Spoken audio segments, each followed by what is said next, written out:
Hi welcome back to my channel AJ cinema time. வணக்கம். இன்றைக்கி நம்ம சேனலில் ஒரு டிஃப்ரெண்ட்டான சஸ்பென்ஸ் த்ரில்லர் சீரிஸோட ஸ்டோரிலைன் தான் பார்க்க போகிறோம். இந்த சீரிஸோட பேர் சீக்ரெட்ஸ் வி கீப். இது ஒரு டேனிஷ் லாங்குவேஜ் சீரீஸ், ஆனால் தமிழ் டப்பில் இருக்குது. இது ஒரு லிமிடெட் சீரீஸ், மொத்தமாகவே 6 எபிசோட்ஸ் தான் இருக்கும். இந்த சீரீஸோட ஸ்டார்டிங்கில் ஒரு பொண்ணு காணாமல் போயிருப்பா. அவள் காணாமல் போனதுக்கும் இந்த சீரீஸில் வர 2 ஃபேமிலியில் எந்த ஃபேமிலிக்கு சம்மந்தம் இருக்குது அப்படிங்கிறத கண்டுபிடிக்கிறது தான் இந்த சீரீஸோட கதை. இந்த சீரீஸில் 2 ஃபேமிலியை காட்டுவாங்க. ஒரு ஃபேமிலி ஹீரோயின் சிசிலியாவோடது. இவங்க தான் இந்த சீரீஸோட மெயின் கேரக்டர். இவங்க ஒர்க் பண்ணிட்டு இருப்பாங்க. இவங்களுக்கு கல்யாணம் ஆயிருக்கும். அவங்க ஹஸ்பண்டோட பேர் மைக். இவங்களுக்கு 2 குழந்தைங்க இருப்பாங்க. ஒரு பையன், ஒரு குட்டி பொண்ணு. குழந்தைய பார்த்துக்கிறதுக்காக வீட்லேயே ஏஞ்சல்னு ஒரு நானியும் இருப்பாங்க. இவங்களுக்கு பக்கத்து வீட்டில் அந்த இன்னொரு ஃபேமிலி இருப்பாங்க, ராஸ்முஸ் அண்ட் கட்ரீனா ஃபேமிலி. இவங்களுக்கு ஆஸ்கர்னு ஒரு பையன் இருப்பான். அவனை பார்த்துக்கிறதுக்கும் ரூபின்னு ஒரு நானி இருப்பாங்க. ராஸ்முஸ் ஒரு கம்பெனியோட சிஇஓ. இவரோட கம்பெனியில் தான் லாயராக மைக் ஒர்க் பண்ணிட்டு இருப்பாரு. இந்த 2 ஃபேமிலியும் நல்ல ஃப்ரெண்ட்ஸாக தான் பழகிட்டு இருப்பாங்க. இவங்க 2 பேர் வீட்டில் ஒர்க் பண்ணுற நானியும் பிலிப்பைன்ஸ் ஊரை சேர்ந்தவங்க. ஒரு நாள் சிசிலியா அவங்க வீட்டுக்கு கட்ரினாவை டின்னருக்கு இன்வைட் பண்ணியிருப்பாங்க. அப்போது கட்ரினா வீட்டில் நானியாக இருக்க ரூபியும் அங்கே வந்திருப்பாங்க. அவங்க பார்க்க ரொம்ப டிஸ்டர்ப்டாக இருப்பாங்க. சிசிலியா கிட்ட ரூபி தனியாக பேசணும்னு சொல்லி அவங்க கட்ரினா ராஸ்முஸ் வீட்டில் இதுக்கு மேலே இருக்க முடியாதுன்னு இவங்க கிட்ட ஹெல்ப் கேட்பாங்க. ஆனால் சிசிலியா, நீ இந்த ப்ராப்ளம் பற்றி அவங்கக்கிட்டேயே பேசு, அவங்க ஸ்டார்ட் அப்னால ஸ்ட்ரெஸ்டாக இருப்பாங்க, நீ பேசு, அவங்களே உனக்கு ஹெல்ப் பண்ணுவாங்கன்னு சொல்லி ரூபியை அனுப்பி வைப்பாங்க.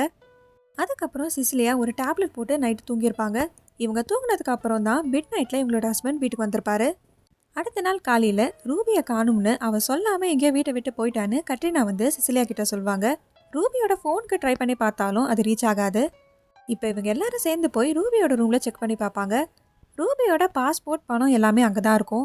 அவள் ஓடி போயிருந்தா அதெல்லாம் எடுத்துகிட்டு தான் போயிருப்பா. அவளுக்கு என்னமோ ஆயிருக்குங்கிற டவுட் சிசிலியாவுக்கு வர ஆரம்பிக்கும். ரூபியை ராஸ்முஸ் தான் ஏதோ பண்ணியிருக்காருன்னு சிசிலியா நம்புவாங்க. ஆனால் இதை பற்றி அவங்க ஹஸ்பண்ட் மைக் கிட்ட சொன்னால் அவர் அதை நம்ப மாட்டார். ராஸ்முஸ் ஃபேமிலியில் தான் ரூபி ஒர்க் பண்ணாங்கங்கிறதுனால அவங்க ரூபி காணும்னு ஒரு மிஸ்ஸிங் கம்ப்ளைண்ட் ஃபைல் பண்ணியிருப்பாங்க. இந்த கேஸை இன்வெஸ்டிகேட் பண்ணுறதுக்காக ஆயிஷா பீட்டர்சன்னு ஒரு போலீஸ் ஆஃபீஸர் வருவாங்க. அவங்க ரூபியோட கால் ரெக்கார்ட்ஸை செக் பண்ணி பார்க்குறப்போ ரூபி காணாமல் போன அன்னைக்கு 4 மணிக்கு எமர்ஜென்சி சர்வீஸ்க்கு கால் பண்ணி ஒரு இன்சிடெண்ட்டை ரிப்போர்ட் பண்ணணும்னு சொல்லியிருப்பாங்க. பேரையும் அட்ரஸையும் கேட்டால் இட்ஸ் டூ லேட்னு சொல்லி அந்த காலை அவங்க கட் பண்ணியிருப்பாங்க. அதுக்கப்புறம் தான் சிசிலியா வீட்டுக்கு டின்னருக்கு போயிருப்பாங்க. அங்கே தான் அவங்கக்கிட்ட ஹெல்ப்பும் கேட்டிருப்பாங்க. ரூபிக்கு ஹெல்ப் பண்ணியிருந்தா அவள் காணாமல் போயிருக்க மாட்டாளோ அப்படிங்கிற ஒரு கில்ட் சிசிலியாவுக்கு இருக்கும். அதனால் அவளுக்கு என்ன ஆச்சுன்னு இவங்களே தேட ஆரம்பிப்பாங்க. இந்த சீரீஸில் வர எல்லா கேரக்டருக்குமே ஒரு சீக்ரெட்டான பாஸ்ட் இருக்கும். ரூபி காணாமல் போனதுக்கு முதல்ல சிசிலியாவுக்கு டவுட் வந்தது ராஸ்முஸ் மேலே. ஆனால் அந்த டவுட் கொஞ்சம் கொஞ்சமாக இவங்க ஹஸ்பண்ட் மைக் மேலே திரும்ப ஆரம்பிக்கும். ஒரு பக்கம் ஆயிஷா இன்வெஸ்டிகேட் பண்ணுவாங்க, இன்னொரு பக்கம் சிசிலியா. ரூபிக்கு என்ன ஆச்சுன்னு இவங்க 2 பேரில் யார் கண்டுபிடிச்சா? ரூபி காணாமல் போனதுக்கும் இந்த 2 ஃபேமிலியில் எந்த ஃபேமிலிக்கும் சம்மந்தம் இருக்குது? ரூபி கிடைச்சாலா இல்லையா?